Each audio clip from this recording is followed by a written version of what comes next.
round 2. How many think people should go into space? Very good. Round 3. How many of you want to go into space? Oh, I think you're ready to graduate. So, with that in mind, let me just give you a few reminders about the Apollo program, because that's almost as old as I am. So it's called Ancient History. And I want to remind you a little of what we did. The space program in the 60s was a magazine article. The International Geophysical Union had made one of its scientific projects for the 60s was to put an artificial satellite in orbit around the Earth. And the United States had built was building a very specialized little rocket called the Viking. And it had a very, very small payload. And we were doing it that way because the Eisenhower administration had made a determination early on that they wanted our space program to be civil, not military. This was in the height of the Cold War era, and the tensions were often high. And the notion was that we would compete for public approval by demonstrating what we could do in what was then called the free world with our own resources, and do it publicly, which means take the military out, do it publicly so that we could share what we had done with other people. This International Geophysical Year was the first step in that. The U.S. had built this tiny little rocket. It was specially made just to launch and explore. The Russians, on the other hand, are kind of pragmatic people, and they had taken what they had. And it turned out, for a lot of reasons, they had some fairly large rockets. And so they built their satellites to go on their rockets. So one day we woke up to the sound of beeping from Sputnik, and it scared the living daylights out of the people in the United States. The Russians had put a satellite right over our heads, looking down at us. They can throw things at us. And the country was terrified. So what do you do as a way of recovery? Well, we're talking about we could put a man in space. Well, okay, so we start building a Mercury system to do that. But before we got there was a Russian orbiting the Earth. And the panic was very palatable. President Kennedy was given a set of choices about what to do and how to do it. And I still can't imagine how they put the story together, but they convinced him that we could outstrip the Russians, who appeared to have a head start on us, by sending people to the moon and returning them to Earth by the end of the decade. I gave them 9 years, and we had just put a human in orbit, barely.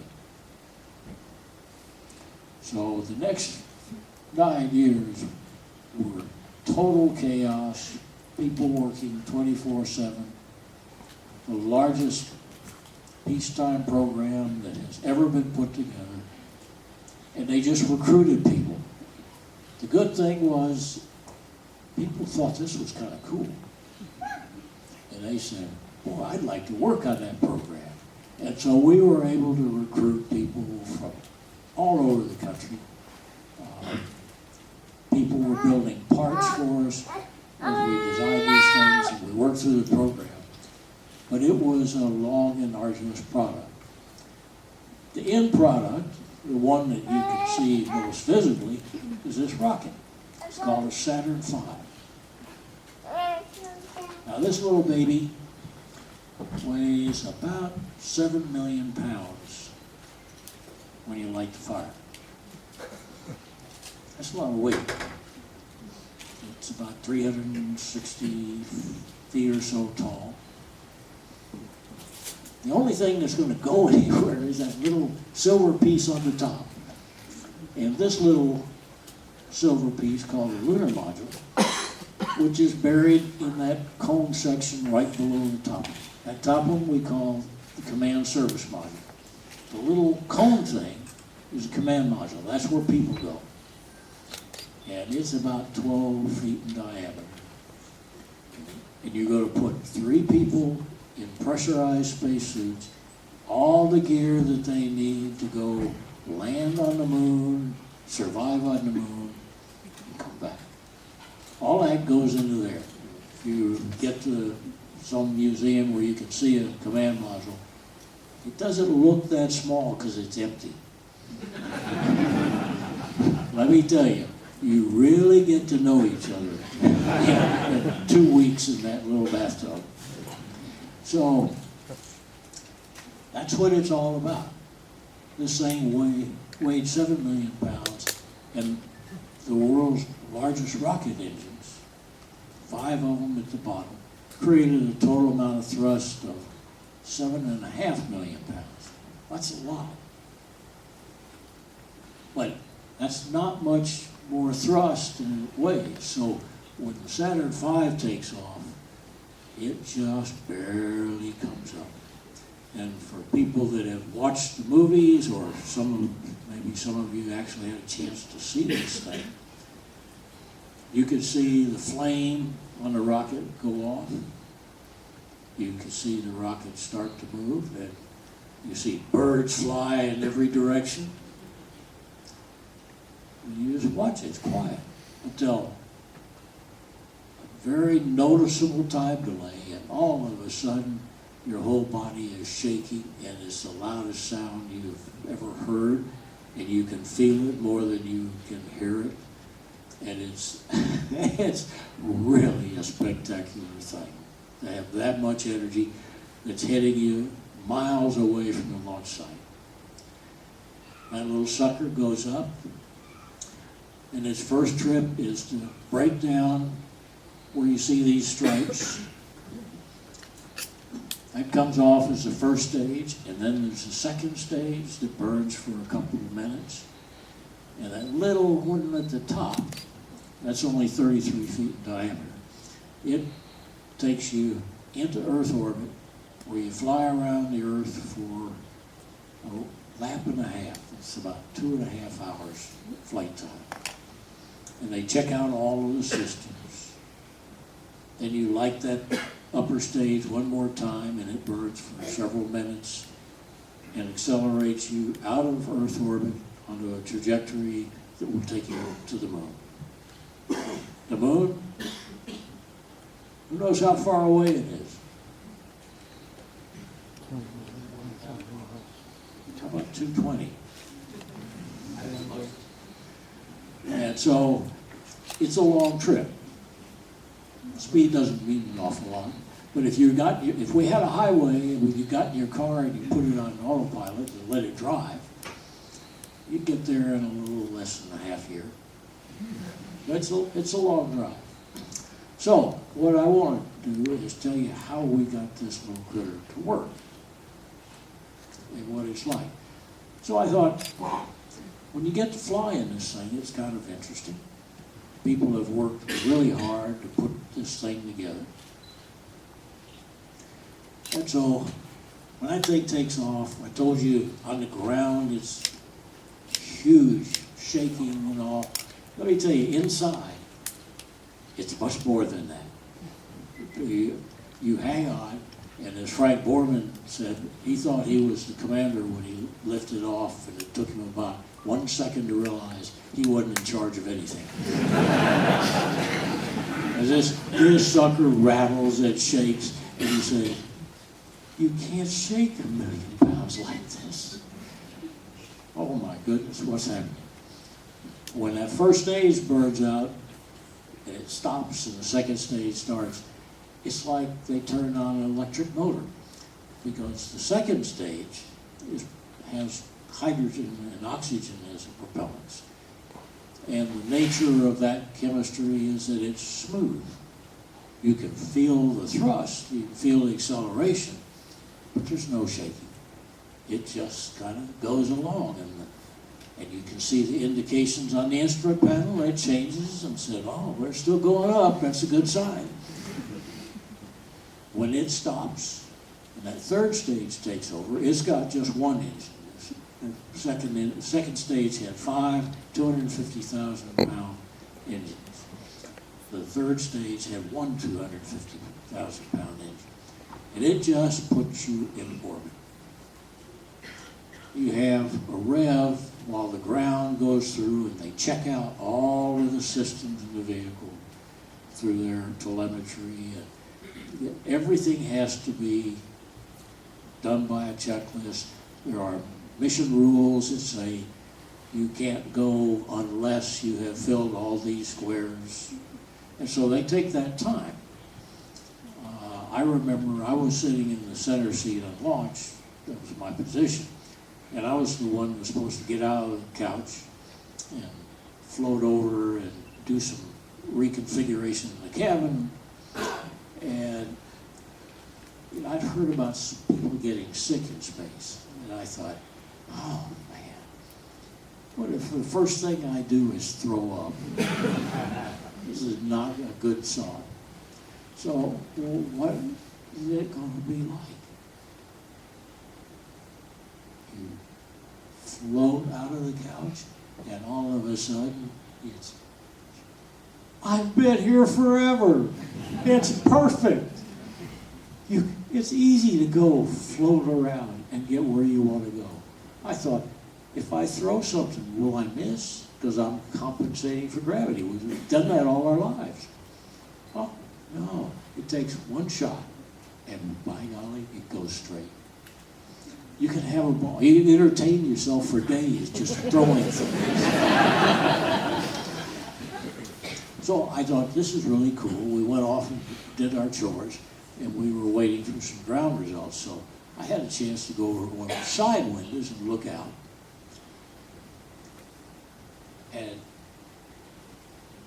as soon as I looked out, I said, this going to the moon is really neat. I want to go there. But I want to come back and see the Earth. It's beautiful. It's breathtaking. When you go around, every time you go around, you get to see a sunset and a sunrise. They're not very thick, but they're brilliant colors of red and purple, and they just go across the horizon. You can see thunderstorms sticking up. As an aviator, when you see a thunderstorm sticking up, you go the other way. When you float over in an orbit, you think, that's cute. They're like little lights on a Christmas tree. They go sparkle, sparkle, sparkle. When you're not there, it's really pretty. When you fly over places like Australia, and we looked out in the plains, and it was nighttime, and there was something that looked like a fire. So, I don't know what that is.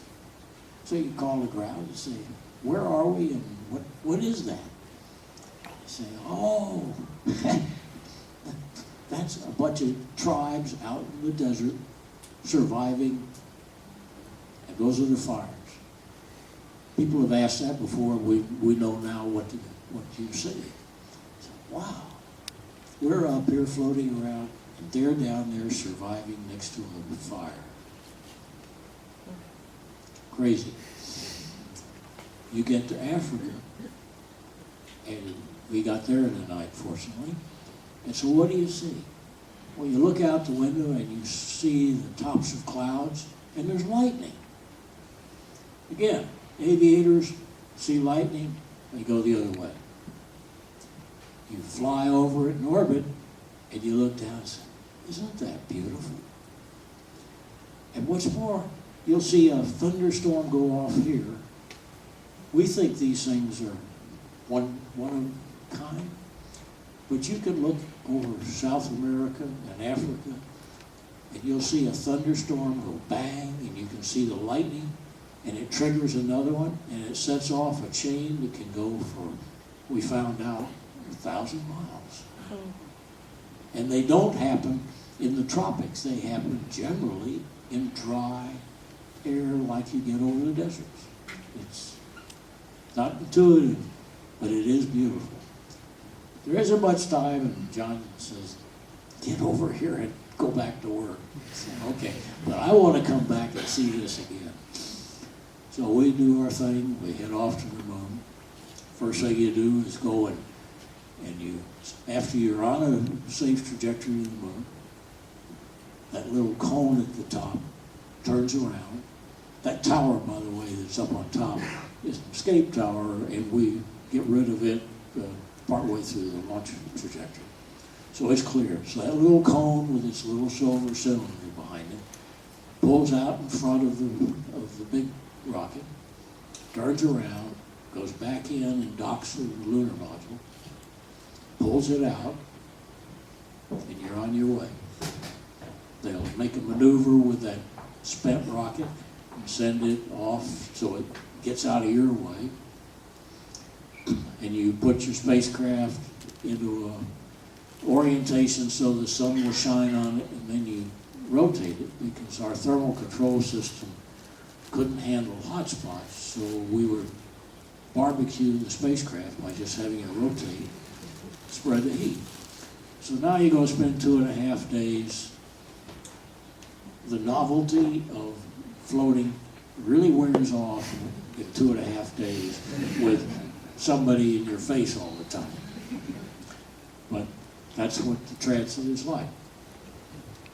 The intention is when you get to the moon, you will fire your engine again to slow down. If you don't slow down, you'll come around in a big loop and go back to the Earth.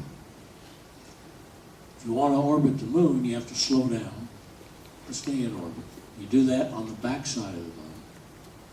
You do your orbit. Where you're doing a landing, the lunar crew will then separate from that, go down and land. They come back up.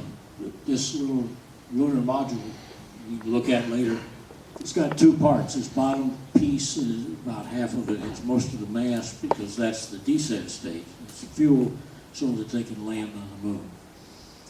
When you get ready to go, this little Hummer comes off the top with a very small rocket and goes up and rendezvous with the command service module.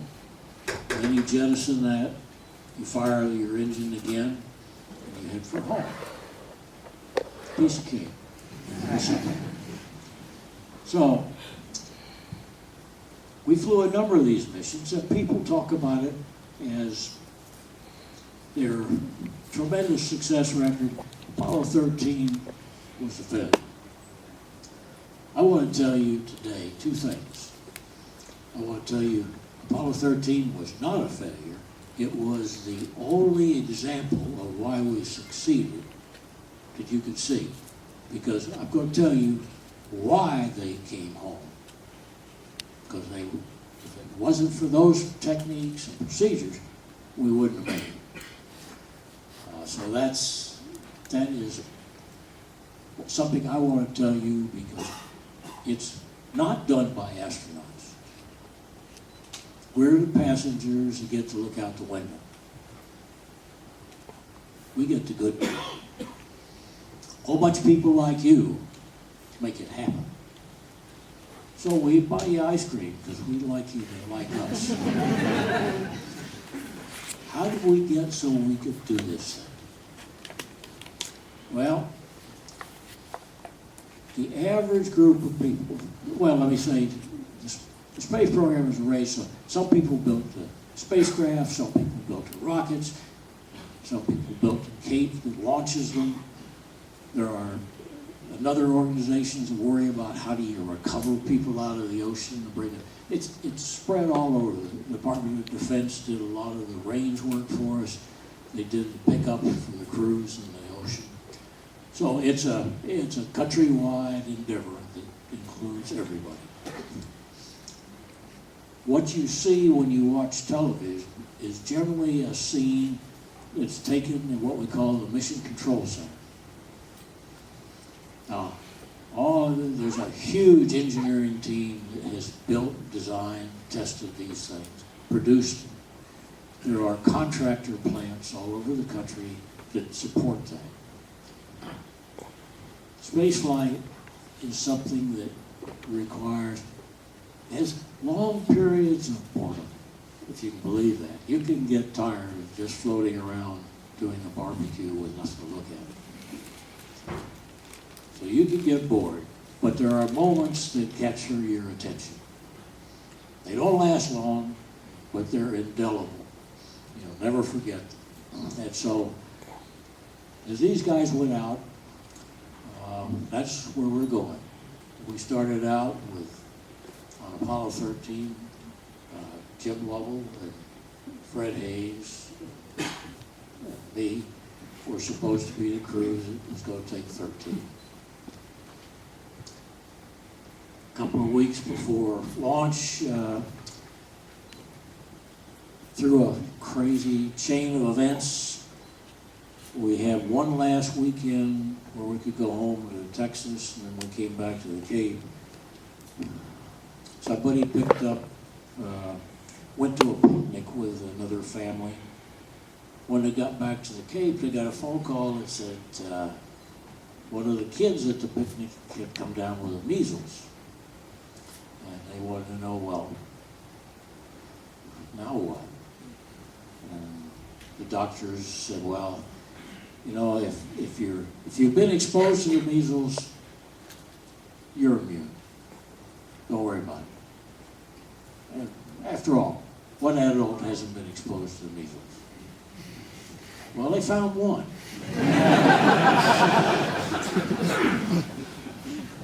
How can you get through life without ever being exposed to the measles? I don't know, but it can happen, and it's not pleasant. So they said, oh, okay, well, we'll take your blood and see if you're showing any signs of getting sick. So twice a day you go in and give blood, and I was afraid that if they launched me, I was going to be anemic and wouldn't have any blood.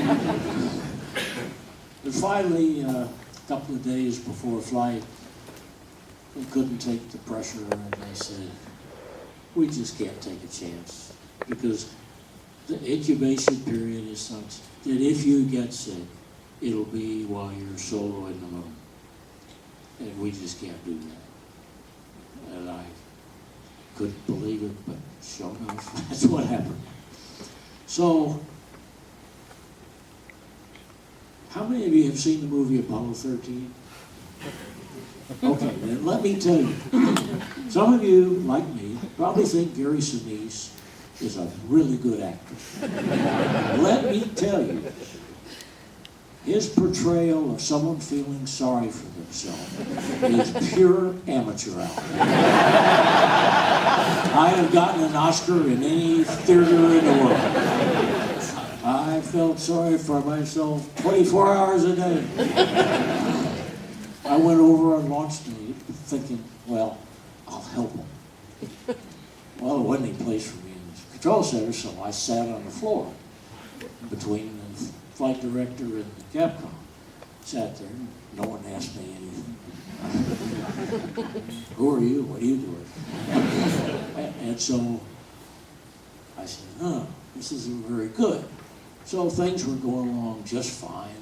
Jack Swigert, my replacement, I had done my very best to cheat him out of any simulator time. The rascal found a way to get enough training that he did a great job, in spite of my best efforts. So they, partway out to the moon, one of the things that Fredo had done, he wrote in his checklist that they were going to go into the lunar module and open it up for the first time in flight, and they were going to take the little TV camera in and take pictures, and just for the purpose of documenting the condition of the lunar module. And Fred, he's a good guy, and he says, this is going to happen on the night shift, so we'll show you the pictures, But we'll give you a tour so the guys in the control center will be able to see something about what we're doing and talking about. So I thought, well, I'll go over to sit in the visitors cubicle behind the control center and I'll watch them play this out. And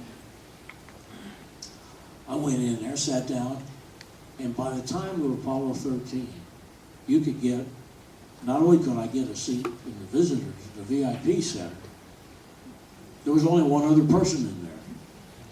And he sat on that end of the aisle, and I sat down here, we watched, and Fred gave them the pictures of going around the limb, and he said, well, we're going to secure it all now, and good night. And so this other guy looked at me, he says, you look like you need a beer.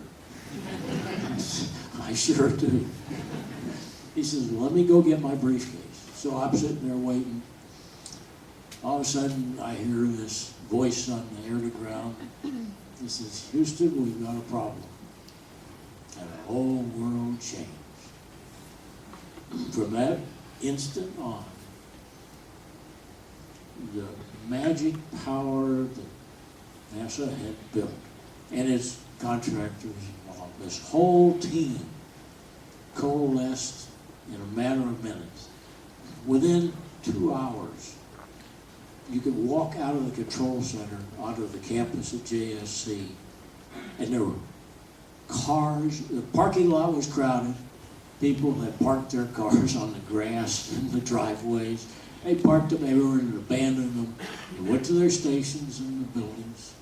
You could look at any building, middle of the night now, and there's heads in every office. Lights are on. And we hadn't even made up an emergency drill to cover this. It was announced on the radio that there was a problem, and people just came to work. Many of them didn't go home for the next 4 or 5 days. Now, how did they know what to do? And the control center was made up of a group of consoles where we divided the spacecraft up into its different constituent parts, systems.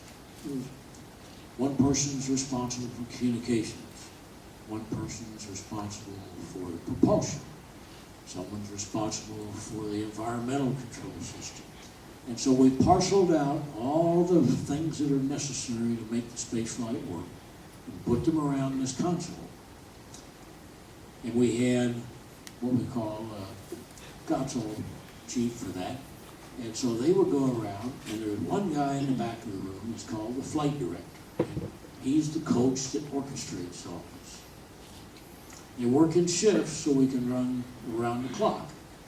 And so generally we try to make them so there were 3 shifts, but they weren't always the same time because you had timeline things that you didn't want to interrupt. And we'd hand over the ship from one group to the next. And these people were getting in. So when the accident occurred, the first thing that happened was they had trained, and they said, don't ever get fooled by false instrumentation. It can lead you to do some really bad things. So the first thought process was, look for all the instrumentation. Is there something that's going on? And the console operator for the environmental system told the flight director that, I think this is an instrumentation problem. And each of these console operators has a back room staffed with contractor and engineering people because there's too much data for one person to manage. And so back rooms are feeding, talking into one ear, and the flight director's talking to the other, and the poor guy at the console took all the wind out of everybody's sails. Our last chance for a simple solution is gone. At that point, we did a shift handover. It just happened that Glenn Lundy's team was in the building preparing to take a shift turnover from Gene Kranz's team.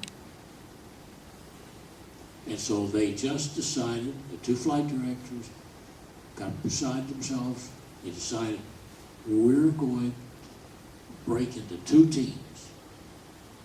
Glenn would come on and handle the real-time situation, step by step. You know, first get safe. What are you going to do? While Gene took his team and formed the nucleus of, okay, if they, assuming they get the spacecraft safe, what do we do? So they split their forces right away and started working the problem. One of the most amazing pieces of leadership I've ever watched was Glenn Lang.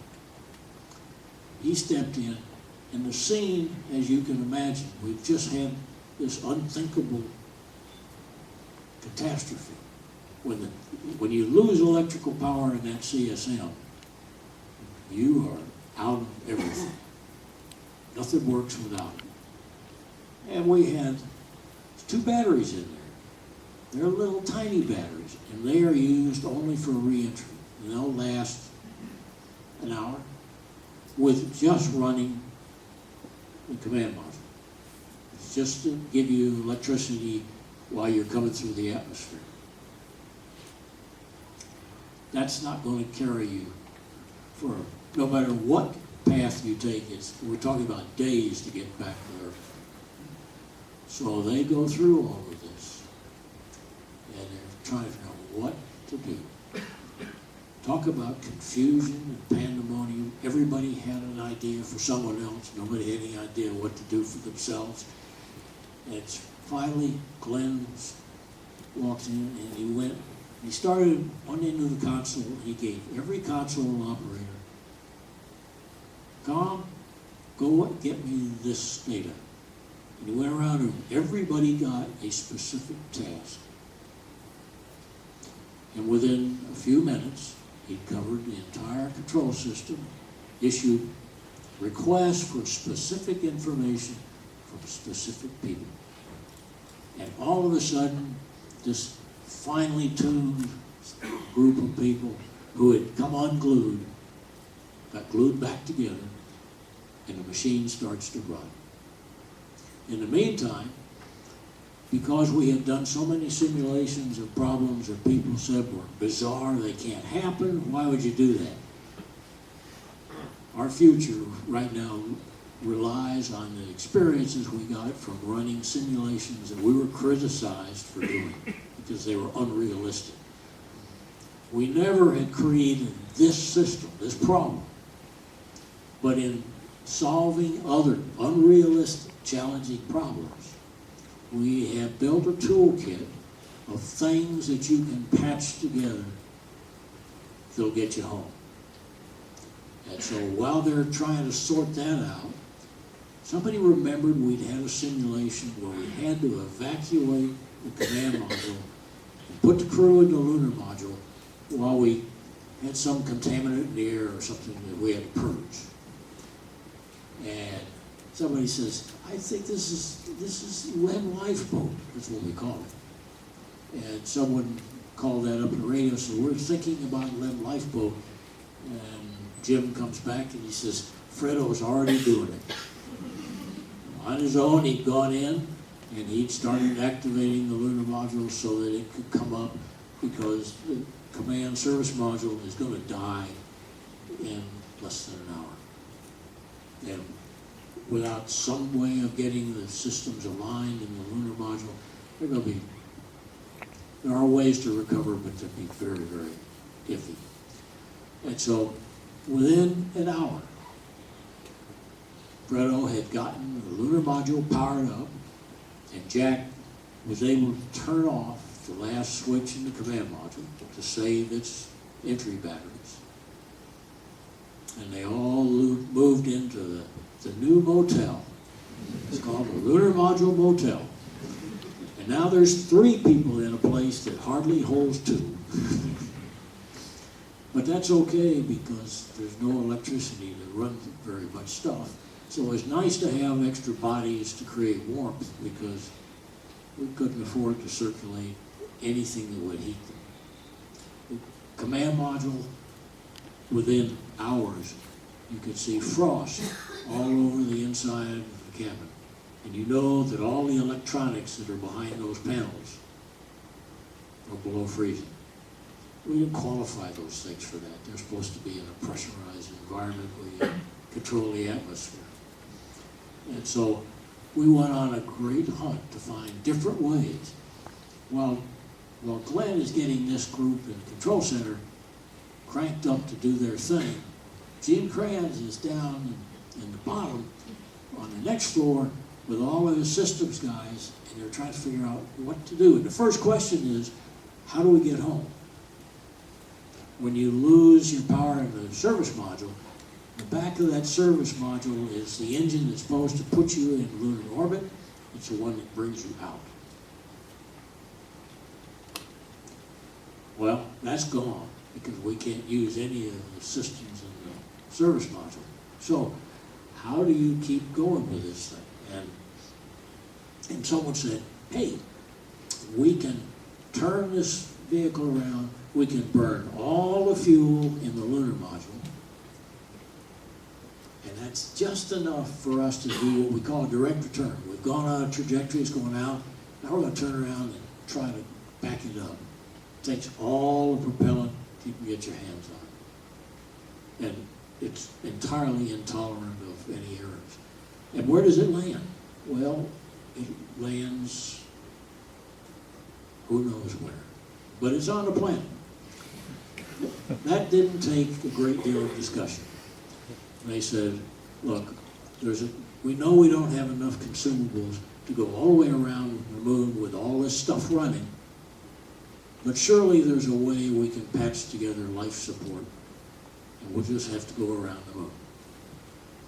With that decision made, they put things in action, and they started powering down. So that's when the lunar module got cold, CM was freezing. They go out, they go around the moon, and what do? Well, to save power, they wanted to shut down all the computers, all of the stuff. And then we got worried about would they be able to gain an alignment so that they could come home after they came out from behind the moon. It wasn't sure. So, wanting to be conservative, they bet that we'll find a way to stretch the power so we can leave our inertial system up until we make the critical maneuver to come home. And so they came up with a low-cost, low-propellant way to get back home, and it was not bad, except it put them in landing in the Atlantic Ocean, and our recovery forces were in the Pacific. So they're making progress, they're going to the right planet, but they're going to the wrong ocean. So some more work, and they found a way, we can do one more thing, and we can move the landing site over to the Pacific. And so when they came around from the backside of the moon, that's what they did. They made one more maneuver with all the propellant we had left. It put them into the Pacific Ocean. And then it was lights out. Don't anybody move, don't do anything. And they went into the survival mode. Miserably cold, nothing that works. The guys on the ground were running round-the-clock mission planning meetings on 2 floors of the control center. And they had, each of these control systems had contractors on the phone. You could pick up the phone and call any contractor that worked for the company, for NASA. You could pick up, call, and you probably got a vice president, if not the president of the company, who answered the phone, who was orchestrating where in their engineering department people were available, and everybody was there. All you had to do was ask. And to prove the value of that communication that they had, it went directly from the bows of the contractor's ship to our ship. One of the big problems we had coming home was we had no data on the inertial platform that's used to stabilize the spacecraft and the Navigator. We had no data on that below a temperature of about 70 degrees. It was designed to work at a specific temperature. Now we're below freezing. Will it work? Should we count on it? What do we do? That debate was going on when we got a phone call from one of the contractors who said, I think your IMU, no one had ever tested out of limits. I said, well, actually, I think we did. And it turned out this platform was built in the northern part of the United States. And during the winter season, they'd had a big ice storm, and they shut the plant down in a hurry, and they told everybody to get home before the roads are clogged. And in doing that, a young fellow, a technician, had taken this IMU from one building, and he was supposed to take it back to another building. When they said, everybody go home, he parked his wagon, station wagon, went home. He came back after the weather cleared. He said, oh, I left it in the back of the wagon. See, I didn't know what to do, so I went over and got it, and I drove over, and I just set it on the table where I was supposed to take it, and left. And they said, well, weren't you worried? He says, yeah, but I didn't want to tell them what I'd done. So he says, but I did go back and ask the testers if they had used it. They said, yeah, why? He said, well, is there anything unusual about it? I said, no? Okay, I can sleep now. That guy, when he heard about the problem, he went and told his boss, who went and told his boss, we have one data point, and it says it probably is going to work. You can't believe what a sense of relief it was to get that. And you have to imagine the courage it took to go tell your boss you had done something that dumb and covered it up. But it was that kind of free communication that brought him home. And that was that integrity. Don't ever blow smoke on any of your friends. We're in this together. And that persevered under pressure. And you know how the outcome came. It's a tremendous story. So this team that did it, how old do you think, what do you think the average age of the people in the control center were? 35. How much? 35. What'd you do, get the advancement? Yeah, it was the mid-20s. The old codger leaders were 30 or more. Yeah. Yes, and you probably got it right. Sometimes the social interactions were not entirely smooth. There were many arguments, but everybody in that program was dedicated to success. And that's why Apollo 13 came back. That's why I got to go. And I stopped feeling sorry about missing 13. So, flying around the moon is cool. I'd be glad to answer questions. I'm running out of your time. But I'd like to, if you have a question of anything about space, anyhow, I'd like to entertain you. Right, on behalf of everybody in the